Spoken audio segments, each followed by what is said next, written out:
Alexa, what time is it? The time is 2:51 a.m. What you want to do?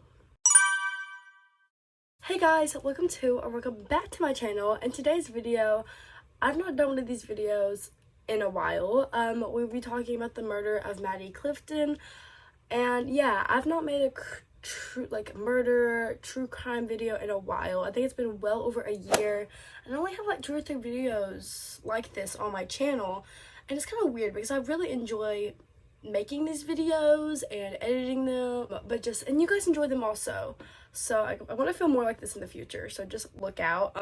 But one reason why I don't do them as often is that they take forever in a day to gather the research, make, and then also edit. But I legit have like 7 front and back pages of just notes, and it took me well over 2 hours to gather all this information. So yeah, like I worked harder on all this information than like in school. But I think it's important to spread the word and the murder and like all the things this girl had to go through at such a young age, and how it affected her family and just everything. So yeah, so we will be talking about the murder of Maddie Clifton, and if you want to learn more, keep on watching. So this case is based on in Jacksonville, Florida, 1998. Jacksonville is like one of the largest, most populated cities in Florida, and that's kind of like that plays a big role in this case, because this case gets really populated and really well known when it first came out.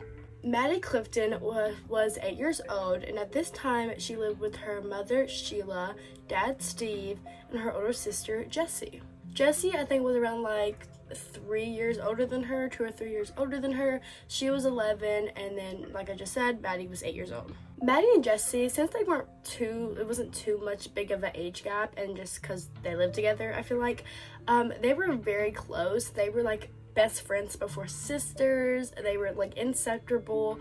We're always around each other, and they both had very similar interests. Maddie, she was actually interested in dance and got Jessie to do it too, so that's something they shared in common. She was very lively, and she loved, like I said, dancing, music, and she played piano. Also did Jessie, and she also liked sports, especially football. Her parents say that she was very like tomboyish.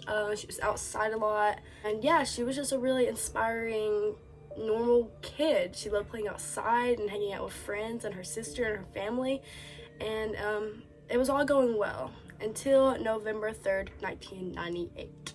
So on November 3rd, 1998, Maddie came home, I'm guessing like from school. She just came home, and she begged her parents if she could just go play outside and play with some friends, and they said yes.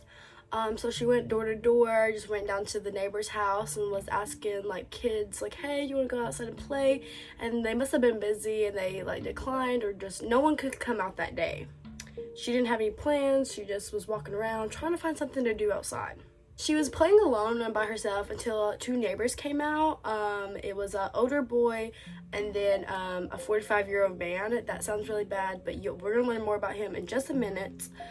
They played golf together, and they were playing in like some sort of garden, and they ran out of golf balls. And then Maddie, she was like, oh, I have some at my house. Let me just run and go get them, and then I'll be right back. Maddie never came back, but the 2 people, they didn't really question it. They're like, oh, maybe she just went home and just decided to stay home, or maybe it was like her dinner time, so they didn't question it. Her friends thought she was at home. Her parents thought she was with her friends. It wasn't until 5 p.m. Dinner was ready, and her parents sent Jessie, her older sister, to go on her bike and go get, Maddie, tell her dinner's ready. So Jessie goes down a few streets around the neighborhood looking for Maddie, yelling her name and not finding her. Nobody was out playing, so it looked even bad, and she just kept on going around the neighborhood probably like 10 times and still not finding Maddie, which was very unusual, because she would usually, stay close by, like in the same neighborhood. Like, she was only 8, like she ain't gonna wander off that far. So Jessie, she comes back and she tells her parents like, Maddie, I can't find Maddie, she's nowhere to be seen. And like right away, they were really on it. They filed a police report for a missing person. Jacksonville 911. Yes, sir. Hi. This is. I went out to play this afternoon. I thought she was with and now she's missing. How old is she? She's 8 years old. Where was she playing at around the house? Right around the house here. Is she a white female or a Yes, black female? she's a white female. What did she have on when she left? She had on a red T-shirt. And Mama, did she have on jeans? She had on a pair of shorts and a red T-shirt. She blonde hair, black No, hair? she's got reddish brown hair. It's actually a brown with an auburn tint to it. What's her name? It's short. Her name is Maddie. She goes, it's Madeline. What's her last name? Clifton, C-L-I-F as in Frank, T-O-N. When's the last time anybody saw her? Mama, what time did I come home from boating? About 5:30? About 4:30 to 5 o'clock. About 5:30 was the last time we saw her. And I was letting the kids play out here for a little while, and then she disappeared, and nobody knows where she's at. Does she have any friends nearby? Did you go check? I got every neighbor out here right now. Okay, the police will be there shortly, ma'am. You keep looking, okay? Okay. My husband just pulled up, but she's not with him, of course. Okay, the police are going to be there shortly, ma'am, okay? Thank you. Bye-bye. Bye. So while they waited for police to come and figure everything out, they decided to take matters in their own hands and kind of do like their own little search party, go searching out for Maddie. They all went out, yelling her name, trying to find her, going all over the neighborhood. And then after a few days, around 1,000 people volunteered to come out and help. Neighbors got interviewed, and either they didn't see her or told them what we already know, that she was out playing with a few friends or by herself. Police got no leads, and they were kind of like confused. Like, it's a neighborhood, and like the windows, almost all the neighborhood houses, their windows were facing outside to the streets. So they were like, why did no one see anything? Or if they saw something, like nothing suspicious, you know? Like, there had to be something suspicious. But then they're like, well, if it didn't look suspicious, maybe they had a theory that it could be someone local, somewhere nearby that lives in the neighborhood or close by. So since the interviews didn't really work out, they decided to do background checks on a bunch of locals and neighbors close by. Everything came back clear, nothing really popped up except for one guy. His name was Larry Grunston. He was the 45-year-old. And the thing that showed up in his background check is that he had a previous result and sexual assault allegation. But this was like 15-20 minutes prior, and the charges were dropped, and it was not proven to be true. These allegations weren't against children, but something that was kind of weird is that he was like one of the last people that saw Maddie. He was one of the people she was playing golf with. Larry said he did not know anything. He said the last time I saw her is that she was gonna go get the golf balls, and she just never came back. And the neighbors and that one other guy with him confirmed his story, and they even gave him a lie detector test, and he actually failed that, but since those things are really inaccurate, they didn't hold that, well, they can't hold that against him. And the police searched his house like probably around 9 times, and they were pretty set on him for this case. He was a really high up there suspect. But Jessie, even nowadays, Maddie's older sister, she says that the case kind of makes him look bad when they say kind of like that, like a 45-year-old man, hanging out with the 8-year-old. But she says that is not the case, and that like all of the neighbor parents kind of, they were all there for other parents, like they would keep an eye on the children, and Larry was like kind of that, one of those parents. But after everything, Justin and Larry, they were cleared being suspects, and so it all worked out for them. But the police, they brought the FBI into the situation because, it's an 8-year-old girl going missing, and like this case was very public. Like, there were so many people, like especially in Florida, and then like just worldwide. Like, this was a really important case. A few officers, they stayed at the Clifton house just because, they want to make sure Jessie was okay. And they were really, I feel like that is very considerate, just to make sure like she's safe, and like, just make sure nothing's unusual. And they said they weren't in their uniform, they were wearing normal clothes, and they would just hang out with Jessie, play games with her, and just kind of like hang out, and be kind of like besties for a minute. Days go by, and the police were looking for a body now. There's just, each day and hour that went by, it was just less and less and less of a chance of finding her, Maddie, or any child at that fact, alive. So they just kind of were just looking for a body now. They were searching water areas, and they even had the police dogs come in and use like her scent or a dead body scent, and they were just searching all over. A reward of $50,000 came into the picture, and then later on $100,000. But like I feel like it was really like heart aching to see this family, you know, looking for their 8-year-old daughter on the TV and just like so desperate to find her, like as any family should be. Maddie's father even stated it was like Maddie had walked out of that door and vanished in thin air. Yeah, they had trouble finding her until exactly 1 week after her disappearance. That was on November 10th, 1998. Police finally had a huge break and the number one suspect. So there was a family that lived right across from the Clifton family, and they were called the Phillips family. They lived, you know, this is them, like right across. Well, if you look behind me, this is the home where Josh Phillips lived. That far right window was his bedroom. Just across the street is where Clifton's home was. Her sister just moved in. The husband was also named Steve, the wife Melissa, and then their 14-year-old son named Josh. This family was very involved in helping and searching for Maddie. They supported the Clifton family, and they were very close to one another. Josh, the son, was printing out missing people's paper and giving them out to strangers, and they were there for them.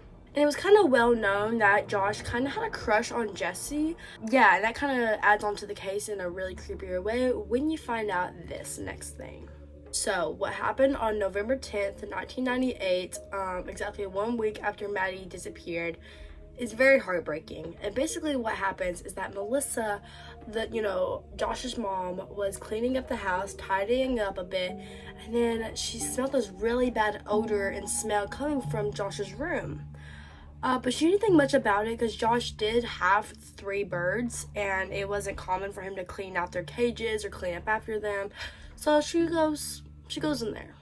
Josh was at school at this time, and it was really early in the day. I think it was like 7-ish a.m. when she was cleaning and going into his room. Melissa was deep cleaning his room, and then she realized next to his bed, he had a waterbed, and there's a patch of water, right next to his bed.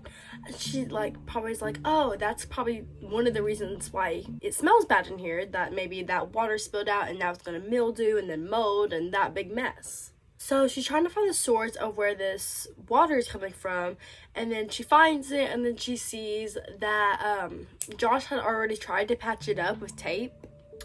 He tried to tape it up, and then attached to it was a sock, and she tried to remove the sock, but it would just not budge. Then she unraveled some of the tape and still tried to get the sock off, and it barely made any difference. So she was just trying to pull on this and trying to get it off.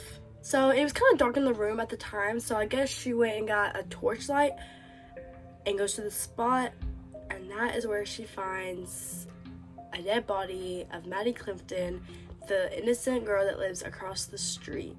It's just so horrifying. That's how she found her, and in that condition, it's just unspeakable.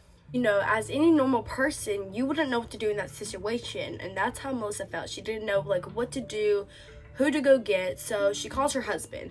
He don't answer, he's at work, and she sends him a very distressed voicemail telling him to come home ASAP, that it's really important. And so she waits for a minute for him to call her back, and she's like, I just cannot just sit here and do nothing while I just wait here. I just cannot wait here.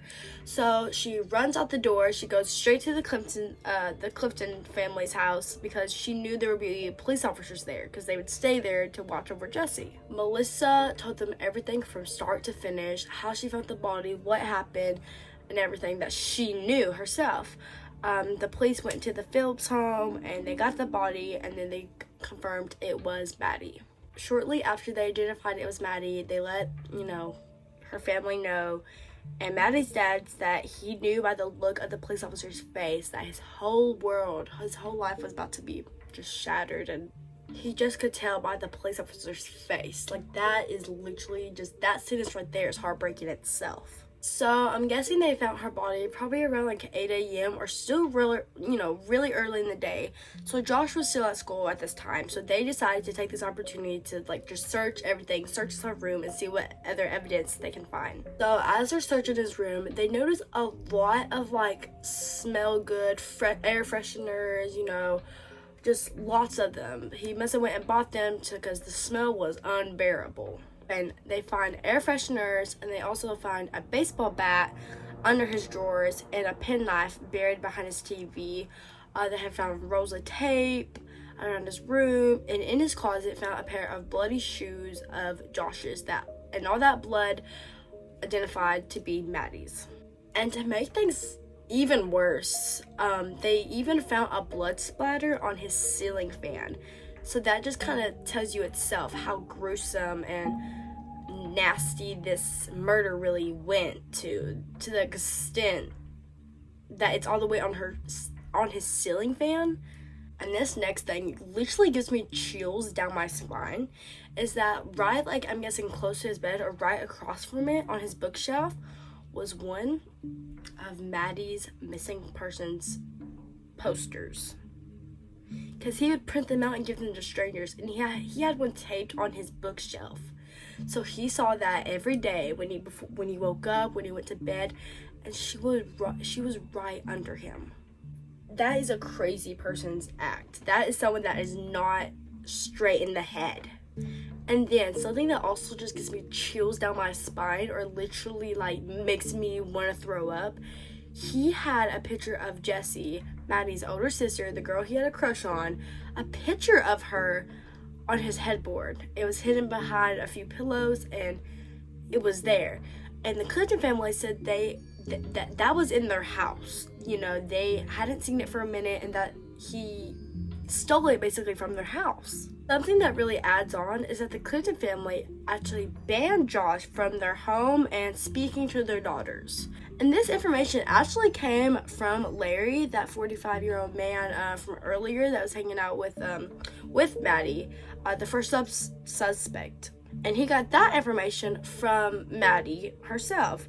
Maddie had told Larry that they were banned and that they weren't allowed to play with Josh. Some of the reasons being that he told an 8-year-old and an 11-year-old girl, girls that are much younger than him, a sexual joke, which is really just not something you do. And then one evening, their grandma, picked up Maddie and Jessie from school or something, and so their parents weren't home. And they realized one of their windows had been smashed and that their furniture had been vandalized and just like stapled. They believe it was Josh, but they don't really have any proof. But like I feel like that really just makes sense, if Josh had a really big crush on Jessie and then they're not allowed to see or talk to each other anymore, like he probably got mad and wanted just like revenge or just to show how tough he is, and he did that. I feel like that just makes a lot of sense. So I see why they would believe it was Josh. Like, who in the world just goes in there just to do that, Like, and then one thing that I need more, I feel like, info about. Maddie's parents were home. It was just them two. Maddie and Jessie, they weren't there, and it was just the parents. And they noticed some noise coming from in Jessie's room. So they go upstairs, they go in her room, and they find Josh. The girls weren't there. He wasn't invited. He just kind of snuck in. And, like, I just need more backstory on that. Like, why? What was he doing? Like, there's no telling what he was doing in Jessie's room. Like, why were you there? So, shortly after everything, the police went to Josh's school, and they finally arrest him. A little backstory, or more background of Josh. He was the only child. He had 2 older half-brothers, but, they were adults doing their own things. So, in the house, he was an only child. His life and childhood, it was normal. His parents adored and loved him. He was okay in school. He had friends. He did sports. And, when the police arrested him and they went back to the station, they did not see a murderer. They saw a normal 14-year-old boy. And everyone's like, how could such a normal person do such a thing? Or like what we thought was who we thought was normal, just be so careless and lifeless and inconsiderate and not right in the head, even though he don't like seem that the type to do that, you know? It actually states in his first interview with the police, all he does is just confess about everything. And what I'm about to tell you next is everything that came from him. These are like not his words exactly, but this is his story that he's with the police. He says it all started when Maddie Clifton was playing on the street alone. He was one of the last people she asked to go play outside, and he declined because he was like, you know, I can't have people over when my parents aren't here. I need parents' permission to hang out. And she was like, okay. And so she just goes play by herself.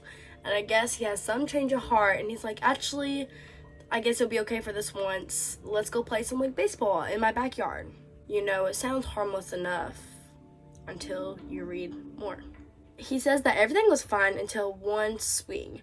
That one swing, he hit against the ball too hard, and it came back and like hit her in the eye, and she started, you know, screaming, crying, you know, a little bit bloody, and she was just like freaking out. She was hurt. Josh panicked because he thought he was gonna, you know, get in trouble from all sorts of sides of the story, you know. His parents didn't want, you know, he needed permission for people to be over here. And then, you know, Maddie was banned to even be talking to Josh. So then he's like, oh, Maddie's parents are going to be mad at me. My parents are going to be mad at me. And then he also, you know, it was on accident, but he just hurt an 8-year-old girl. You know, that looks bad on him. Even though it was an accident, it still happened. So for some reason, he just like panics and he just thinks, you know, let me just drag Maggie inside. So he drags Maggie to his bedroom to stop her crying.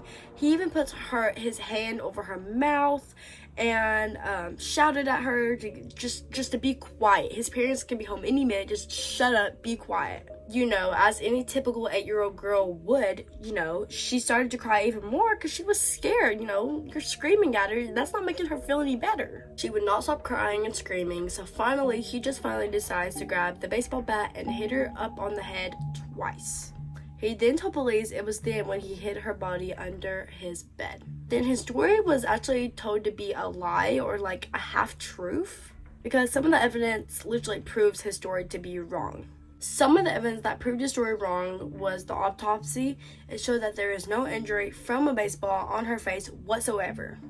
And then it also came back and said that Josh strangled Maddie, and that was her first injury, not a baseball, strangulation from Josh. They said that he strangled her about 15 minutes, and that with the electrical cord, and that it wasn't tight enough to kill her, but you know, she was probably very lightheaded and weak after that. So here is another theory. I think this is the police's theory, and it was that as he was strangling Maddie, he got interrupted. And his father came home early, and he thought he had just killed Maddie. You know, he just strangled her, and then hit her upside the head with a baseball bat. You know, he thought he had killed her. So he just put her under his bed, you know, and then goes down and greets his father like nothing just happened. He comes back in his room, and then he hears Maddie moaning out of pain.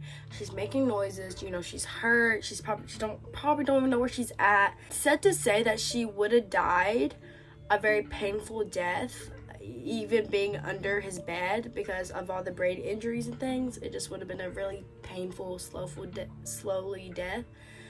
But Josh, he wasn't done there. He had to finish the job. He finished the job by grabbing a penknife, stabbing her 11 times. 2 in the neck, and then the rest were on her chest and abdomen. Josh finally believed that she was dead and put her back under his bed.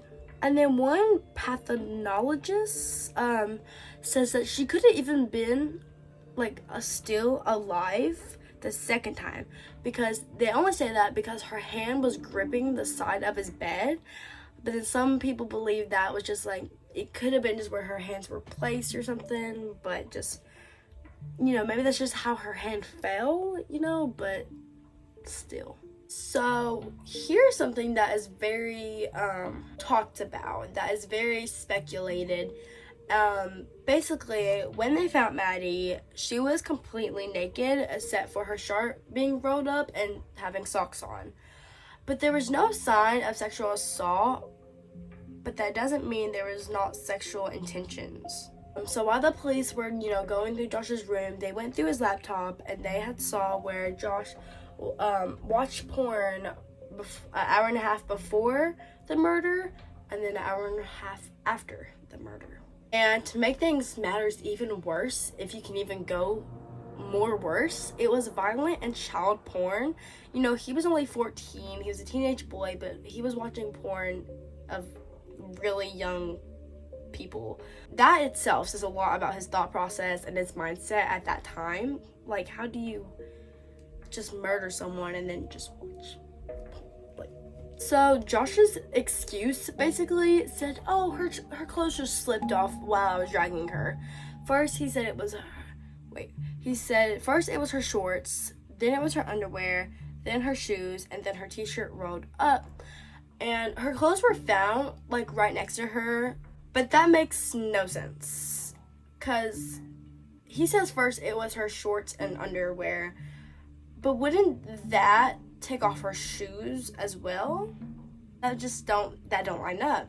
And then the placement where they found her clothes, it was with her, but they found it on it's like he tossed those in first and then her body, but that don't match his story. He said they slipped off while he was dragging her. If they just slipped off during that, her body would go first and then her clothes. But that's not how they found it. So his story is not lining up to common sense. And then another thing that don't really line up to common sense is that her t-shirt didn't have any stabs in it. So it had to be already rolled up before he stabbed her and then placed her back under the bed. It's just the fact that he literally joined the search party and was making missing person posters and giving them out to strangers and acting so clueless when he knew he was seeing the Clifton family stressing and just so sad about their sweet little girl daughter Maddie just missing and gone and worried about her when he knew where she was. He knew that he did that. He was the one that did it, and he was acting clueless and all innocent. And at 14, your mind's not even developed by then. I'm 15. That was literally a person my age, not even 2 months ago. Police then asked him, what was his plan? And he just, was he just gonna leave her body there until it turned into nothingness? And he literally states that he didn't really know. He was just trying to ignore it. He didn't know what he was gonna do, and this was a problem that he definitely couldn't ignore. So now we're going to talk about the theory that is even believed by the family, and this was leading to her death. The theory is that Josh Phillips led Maddie to kill her. That was his plan, was to kill her. Maddie knew her parents' rules of banning, not talking to Josh and not hanging out with him. So why would she even offer for them to play together? She's 8 years old. She knows what's good, what's bad. And then Jessie, the older sister, she was like, there's no way they played baseball in his backyard. Because, most of his backyard was covered by a pool. And there's, 2 patches of grass, but they're, not farther away to play baseball unless they did it over the pool. And that's very unlikely. And then we also know that there was no bruises of a baseball injury. And then this thing that really proves his excuse or his little made up story wrong is that there was not even no dirt or any specks on her autopsy, not even on her fingernails. And if he supposedly dragged her through the garden inside to stop her from crying, she would have had some a little dot of dirt, but no, nothing in her hair, nothing on her fingertips, nothing on her clothes, nothing on her. The theory basically says that they think it was a sexual motive thing, and it just accidentally led to murder. So here's the theory itself, and that is that Maddie couldn't find the golf balls. She went home, she looked, she could not find any. So I guess Josh, he was outside, doing whatever he was doing, and she was gonna walk back, to Larry and Justin, and she's like, oh, well, he's there, he might have some, let me ask him. So she asks Josh if he has any golf balls, and he's like, yeah, I have some in my room, follow me and I'll give them to you. The theory could be that Josh tried to molest Maddie, and she freaked out, She was possibly screaming, crying, and trying, to get away. And Josh knew if she got away and told, her parents what Josh, tried to do, he would be in deep trouble. By his parents, by her parents, just like deep trouble overall. So he panicked and killed her. That is the end of the theory. And then Josh was charged for the murder of Maddie Clifton, and he was charged actually as an adult. And they say if he was like 18 years old that he wouldn't possibly even got the death penalty. And like the main reason why he got charged as an adult, as a 14-year-old, is that like how gruesome and horrible and horrifying, the things he did to her. That, and then also the fact that he had 3 chances to stop what he was doing. He had 3 chances to stop. What am I doing? Let me go get some help. And he didn't take any of them. He strangled her, he hit her with a bat, and then he penknifed her, and then he hit her body. That is so many chances to save Maddie, and he did not even consider one. Since this case was just so publicly known, it was hard and it was a long process to get a trial started, because they had to find a jury that had known nothing about like what was happening from an outside point of view. The jury literally had to swear an oath and said they had never heard anything about it, when they're hearing it, it's their first time hearing anything about this case, anything that's what happened, who the people are in it, and just, everything about it.